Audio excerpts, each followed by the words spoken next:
if I were to tell you a long story, the farm 1042 by then was sold again by Danga to a Nyakuchika family.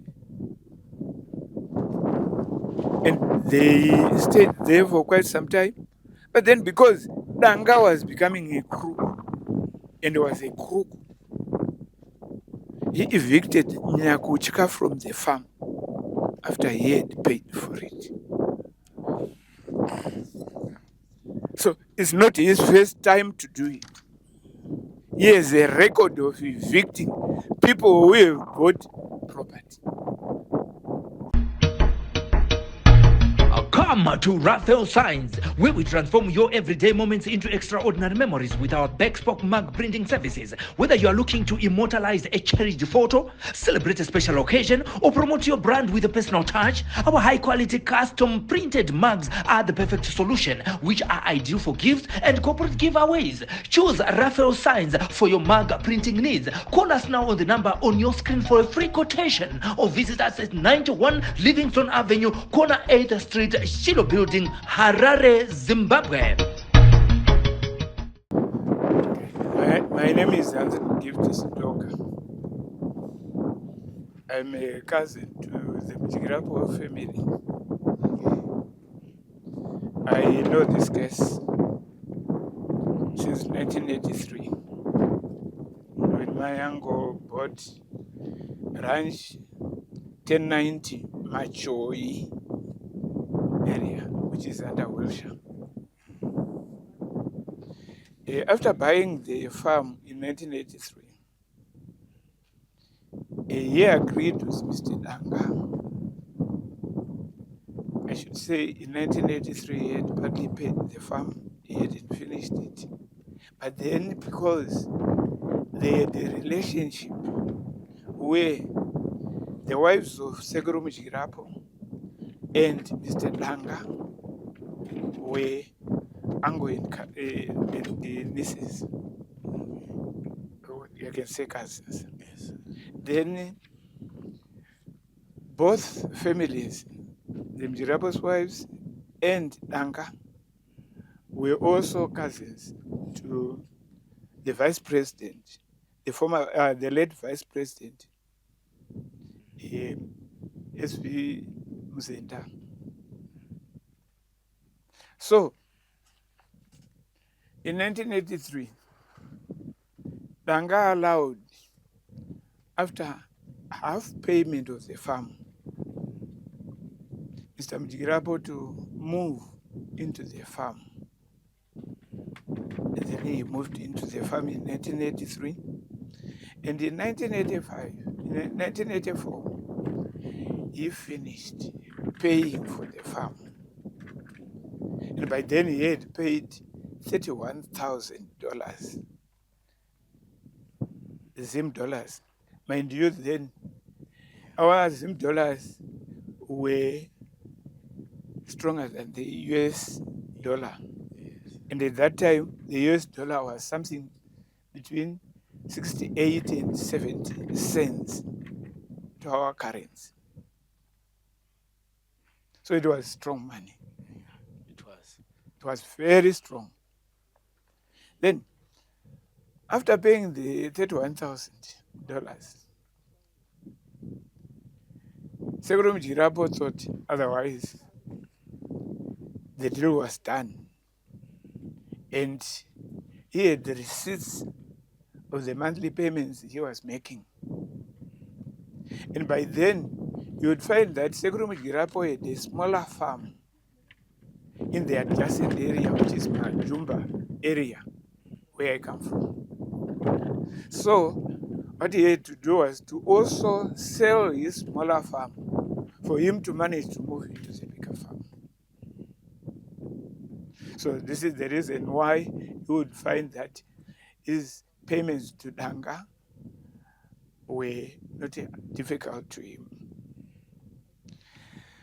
Then in 1985, we were surprised to hear Mr. Danga saying that he wanted to take Mr. Mjigirapo to court because he had not fully paid him. And then I was working in Harare. The weekend I came back, then Mr. Mjirapo came to me and he told me the whole story. And then I said there was no problem. What we had to do was, let's take the summons which the Danga family had presented to Harare, and then we would hire a lawyer. We did that. We went to Harare, and in Harare, I approached Triple G, Gail Glonton, and Gerrans, and then I engaged them to represent Mr. Mjirapo. So, up to 1986, that's when the case had to go to court. And the verdict was in Mr. Mjirapo's favor.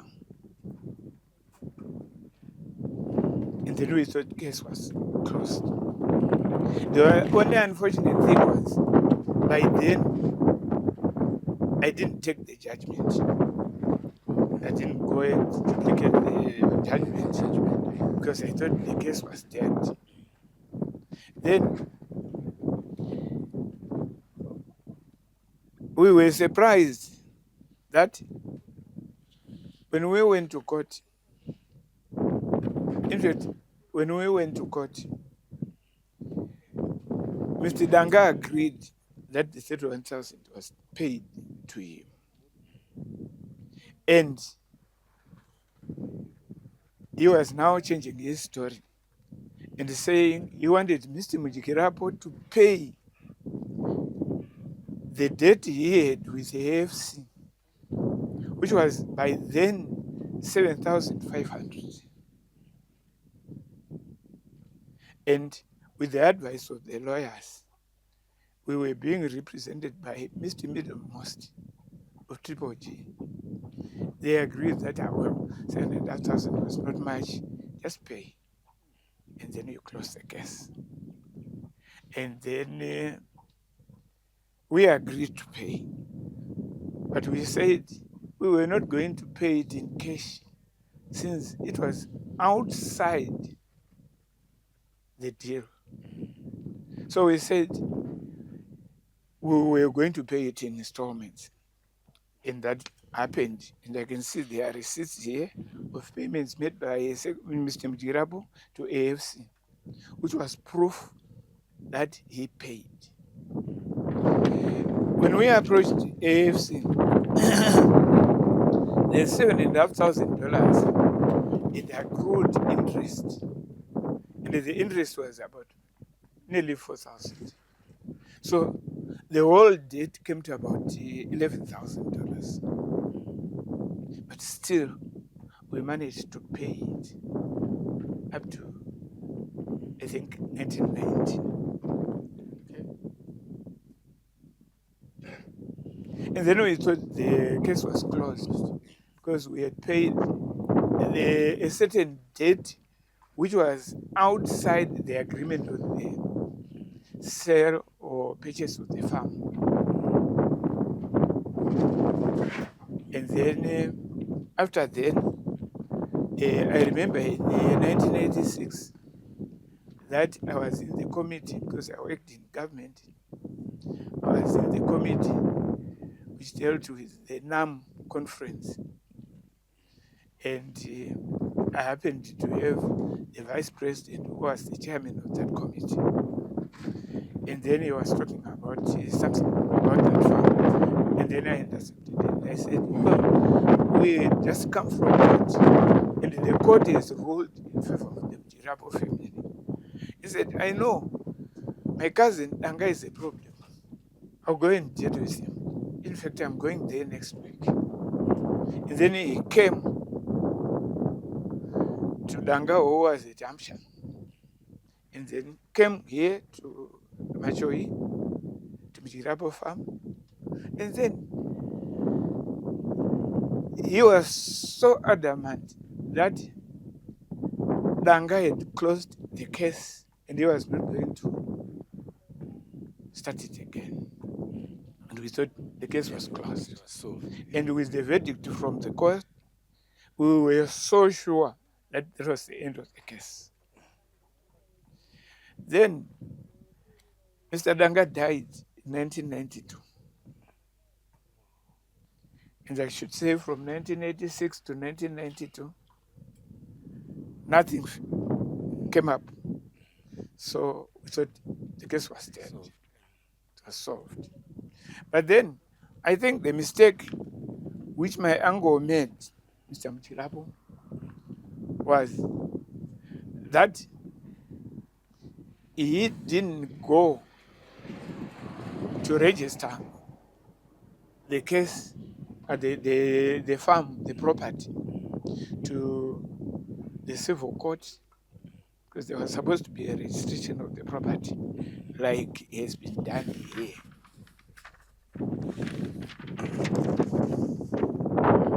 That's the document for the registration.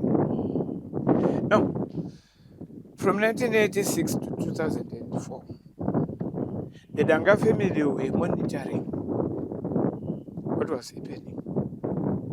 And then they went to Chifu. Each time they went to the council, they would find their name, the name of Danga on the farm file. So, those were now children of Danga. They felt if Mr. Mchirapo didn't change the farm to his name, then it meant that he had not finished buying the farm. Okay. And I would have thought it was reasonable for them to say that. But then we said, no, there was nothing of the sort. It was Mr. Danga, the father, and Mr. Mchirapo, the father, who went to court in 1986. And judgment was made, which meant the case was done and done forever, and in favor of the Mchirapo family. Now, my uncle, Mr. Mchirapo, was a bit arrogant when I asked him to go and register. I think he delayed, he was keeping on saying, deferring that, procrastination. I said, I will do it, I will do it, I will do it when I have money. I will do it, I will do it. Up to the time in 2002 when he fell sick. And then, because the Danga family were monitoring what was happening at the farm, they thought it was their best chance to come and strike on Mr. Mchirapo, who was ill. So they came to the farm. They made all the allegations that they wanted to move. They wanted, in fact, that time, they were not saying they wanted to take over the farm. But what they were saying was their father had made a mistake of selling that farm because they were young. They would have not agreed. So what they wanted that time was they wanted the Mchirapo family to reverse the deal. But I happened to be at the farm that day, and I was dipping my cattle at that farm, Mchirapo farm. So I was called, and I went to the house where they were. I talked to them, and then I said, if you have any issue, give me your papers, and then we meet in court, as we have done before. So they gave us the summons they had prepared of trying to evict the Mchirapo family. And then I took them to Harare. By then, Sekuru Mchirapo was ill and he couldn't move to go there. So I went and I filed the papers. And fortunately, I filed them to a present senior judge, Tawanda Chitapi, okay, who happened to be my young brother anyway. And then I went to him because I was used to him. So he said he was going to do the case, and he took over the case. But I had told him that the case was dealt with by the Triple G, and it was finalized. So he communicated with Triple G, and we got the communications and the papers. And then in 2004, I think somewhere around there, that's when 2004? 2004, May. That's when Sekuru Mujigirabo passed on. And when he passed on, the case was on and had not yet been finalized. Then Mr. Chitapi had to advise us in 2005 to go to the civil court in Chivu and register the estate. So he gave us a lawyer from Harare. We came here to the farm. I took 3 of Sekuru Mujigirabo's wives and took them to Chivu, where we had to sit in a court, in a civil court, to appoint an executor. And the 3 wives appointed an executor, who happened to be Miriam, who is the senior wife of late Mujigirabo. Okay. So even with the papers I have here, and even with the paper you are holding there, you may find that here we have we were now using his executor. Okay. And you could see here the documents from Chitapi, and you would find also that there are papers here which show that I was a witness and what have you. Those are my names. Okay. You can see. And you can even see with most of the documents here that we had completed the registration of the estate. And these are the papers. Okay. And this one. This one.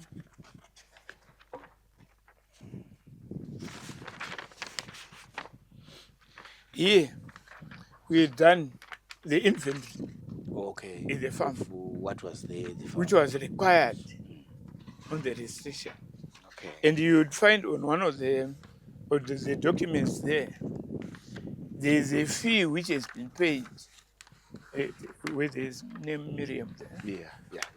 You see, I think there is 300 million or 300,000 or 3 million. 3 million, and it was paid for registration. So and here we see that I was a witness there. There is my signature there. Okay. Is the witness. I think I did most of the process. Process, yeah. Right. Now, having done that, I felt that we were now safe because we had registered the estate. And I kept on saying, guys, go and check. No, after the court sitting, we were given papers, those papers, by the civil court, as duplicates, and then we took them to the council. And those were all the other notices which were done. We showed we did something within the prescribed time. Yeah. And our taking the papers there was to make certain that a change was going to be made.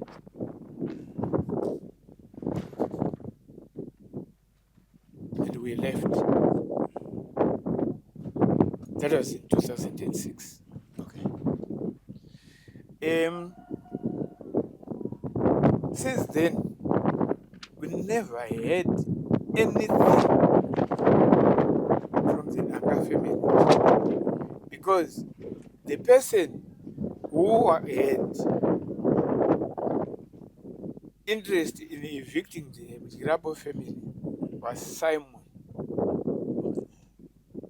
And when we said we were taking him to court, he was his case. When we were at the stage of going to the court. Okay. And then thereafter, all we had was he had died.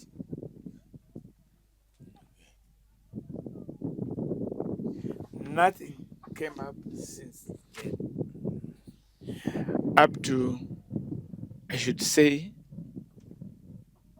this year. That's when I had to know that there was a problem. And I had to see it in the social media that the judgment,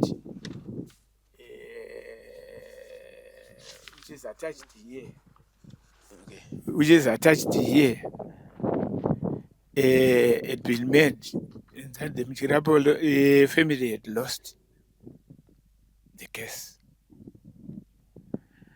I think here there were problems. Yeah. I don't want to hide the problems. The problems were basically because maybe Mr. Mjirabo Nyashanu, the son, felt otherwise he was left out when we went to court with Simon, or when we were doing the processes with Simon. But then he was not there then. And he only came back in 2007 after we had completed the case. So when he came back, I sat with him and I gave him all the papers we had done and all the processes I had done. And I said I was going to take him to Mr. Chitapi's office, of which we did. And I went with him there. And I handed him over to Mr. Saruwaka, who was dealing with the notary conveyances, to finish up. So by then what we thought was we were going to finish on the transferring of the farm from Nanga to Mjirabo.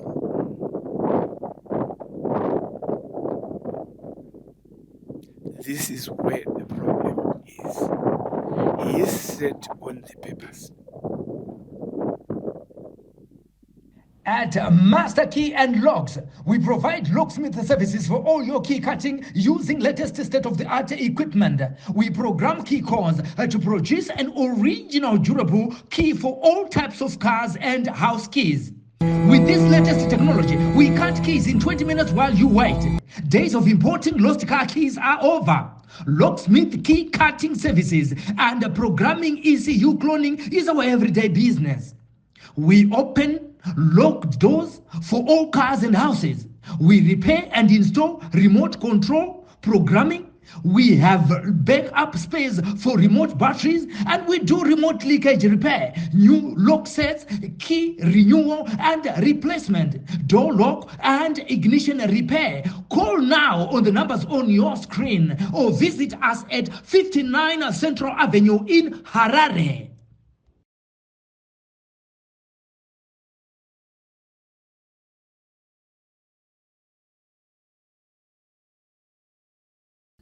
There are a number of areas which were strong points to the Danga family. One, They've said the farm in question is farm number 1090, Hampshire. Farm number 1090 or range number 1090, Hampshire.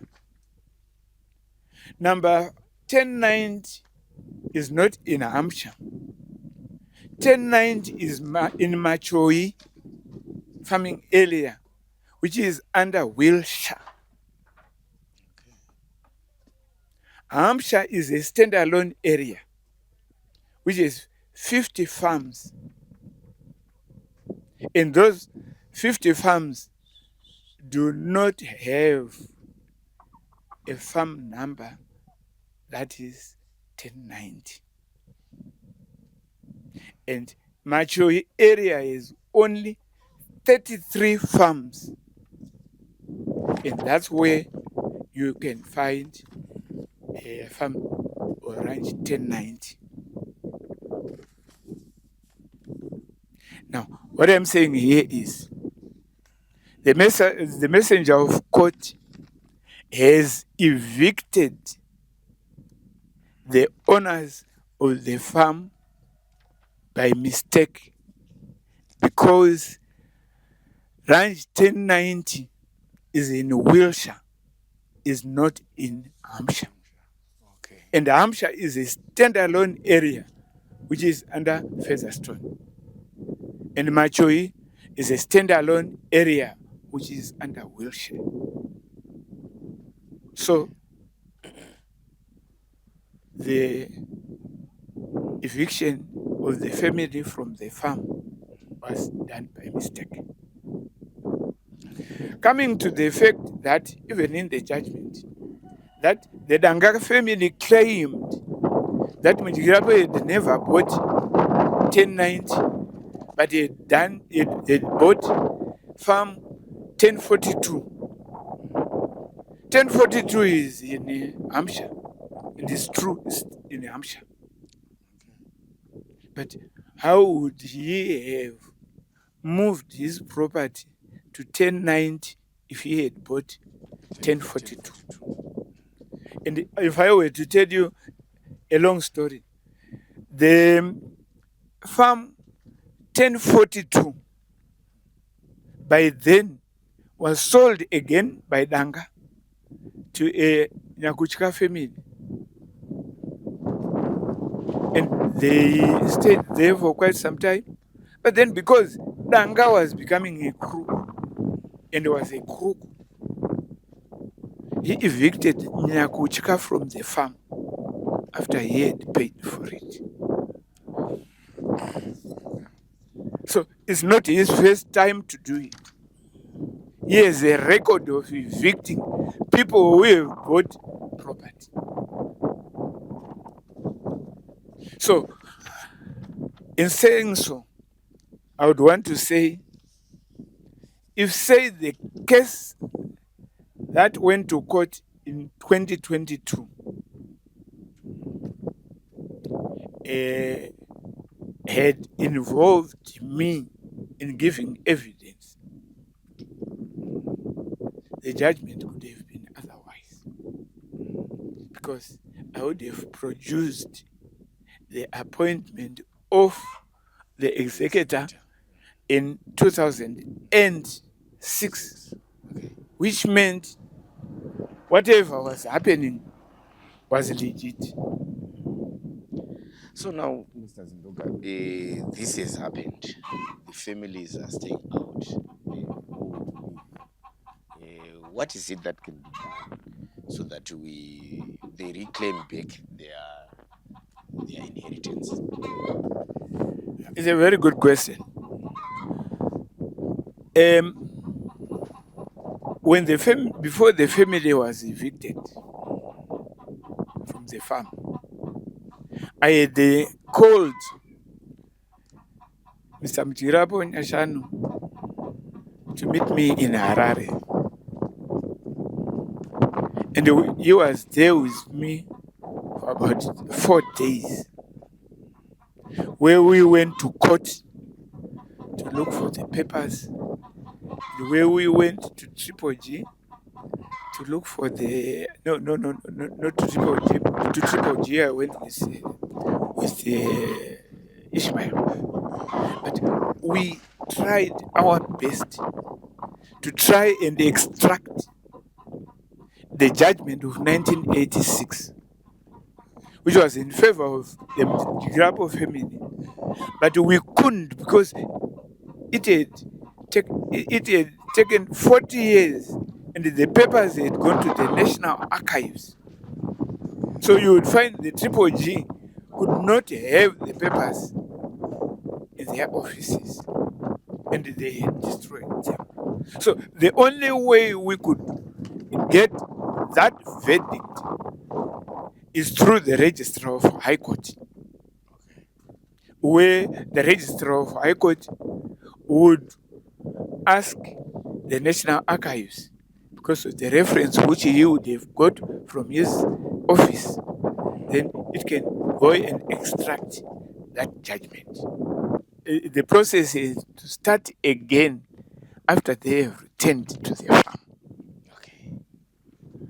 That's the first thing. Yes. And then the second thing is, if there was going to be a reconstruction of this case, I have no doubt that the Mjirapo family would win the case.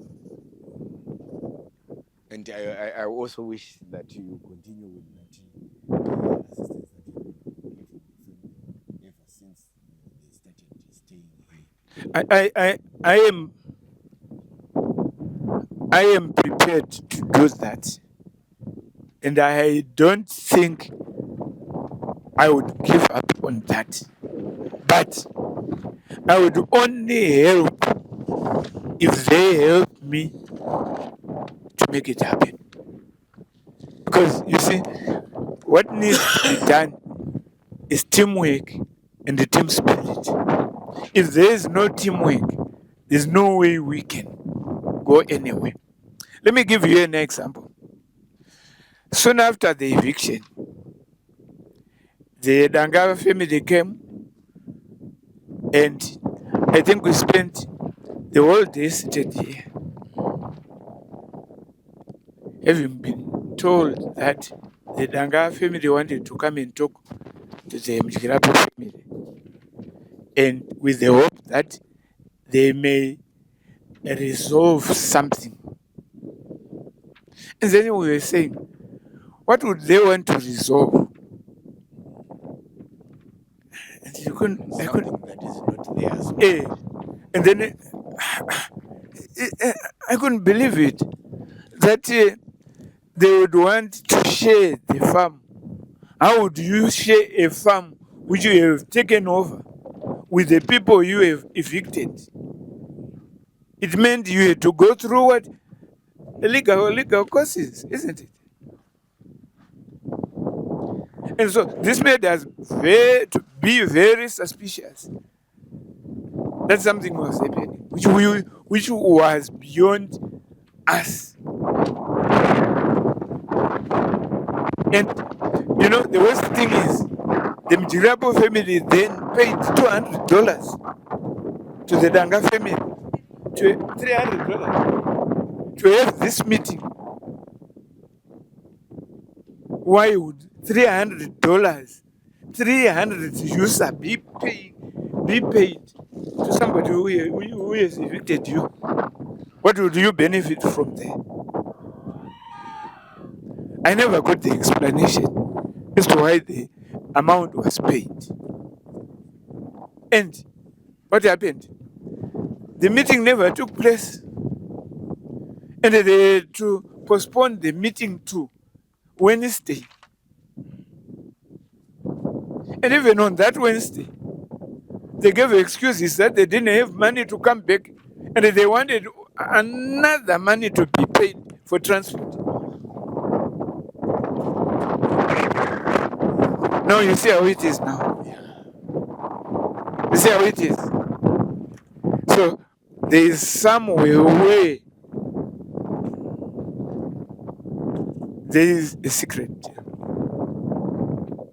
And it will be very difficult, I tell you, for me to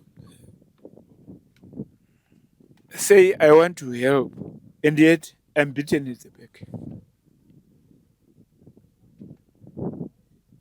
But for the sake of the family, where we have the elderly, and the elderly cannot survive by themselves, they need help. We think if, say, there could be a retrial of this case with these documents here, the Msharapo family can win. All right. Thank you very much, Mr. Zindoka, for taking us through this case. And we also hope those who are watching also help us come up with a solution to this case that we have here.